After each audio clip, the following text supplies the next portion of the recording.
Կապույտ երկինքը մեր կյանքի ամենասովորական տեսարաններից մեկն է, բայց երբեմն ամենասովորական բաներն են լինում հենց ամենախաբուսիկը։ Իսկ եթե ասեմ, որ կապույտ երկինքն իրականում գոյություն չունի, եւ եթե երկրի մթնոլորտը անհետանա ընդամենը 1 վայրկյանով, երկինքն անմիջապես կսևանա, ոչ թե գիշերը, այլ ցերեկվա ամենապայծառ պահին։ Դուք կտեսնեք աստղափայլ երկինք, շողացող արեգակի հետ մեկտեղ։ Բայց եթե երկինքն իրականում կապույտ չէ, ապա ինչ ենք մենք տեսնում։ Պատասխանը շատ ավելի տարօրինակ է հնչում, քան կարող եք պատկերացնել։ Երկինք չկա։ Դա իրական ժամանակում մեր կյանքի յուրաքանչյուր վայրկյանին տեղի ունեցող պատրանք է։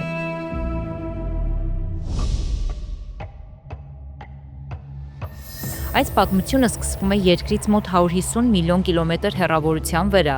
արեգակի մակերևույթին։ Մարդկանց հիմնականում թվում է, թե արևի լույսը դեղին է, բայց դա ճիշտ չէ։ Այն իրականում սպիտակ է, եւ այդ սպիտակ լույսի մեջ թաքնված են ծիածանի բոլոր գույները՝ կարմիր, նարնջագույն, դեղին, կանաչ, երկնագույն, կապույտ, մանուշակագույն։ Այդ գույներից յուրաքանչյուրը սլանում է դեպի երկիր լույսի արագությամբ եւ հետո բախվում մեր անտեսանելի մթնոլորտին։ Այս պահին մենք կանգնած ենք օդից կազմված մի հսկայական օվկիանոսի հատակին, որի խորությունը մոտ 100 կիլոմետր է։ Մենք չենք տեսնում այդ խորությունը, բայց արևի լույսը փոխազդում է դրա յուրաքանչյուր շերտի հետ։ Եվ հենց որ այն մտնում է մեր մթնոլորտ, սկսվում է մի զարմանահրաշ գործընթաց, որովհետև բոլոր գույները նույնկերպ չեն պահում իրենց։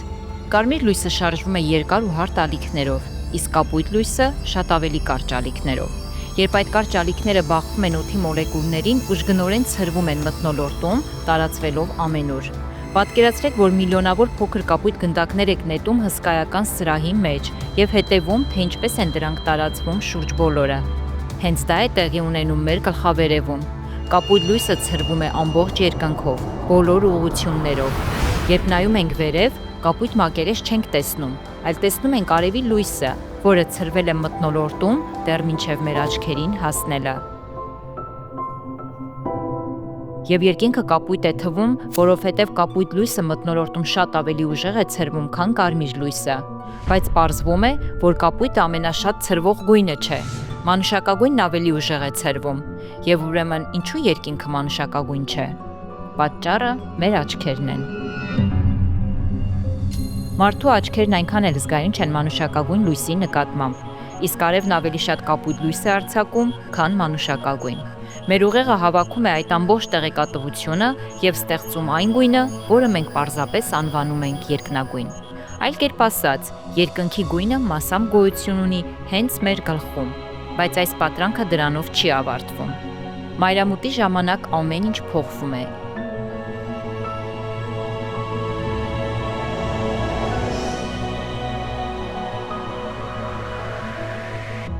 Երբ արեգակը մոտենում է հորիզոնին, նրա լույսը ստիպված է անցնել մթնոլորտի շատ ավելի հաստ շերտով։ Այդ ճանապարհին կապույտ լույսը ցրվում է շատ ավելի շուտ եւ մնում են միայն ավելի երկար ալիքները՝ կարմիրը, նարնջագույնը։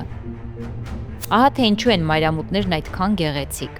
Մթնոլորտը գույներ չի ավելացնում, այն պարզապես հեռացնում է դրանց մի մասը։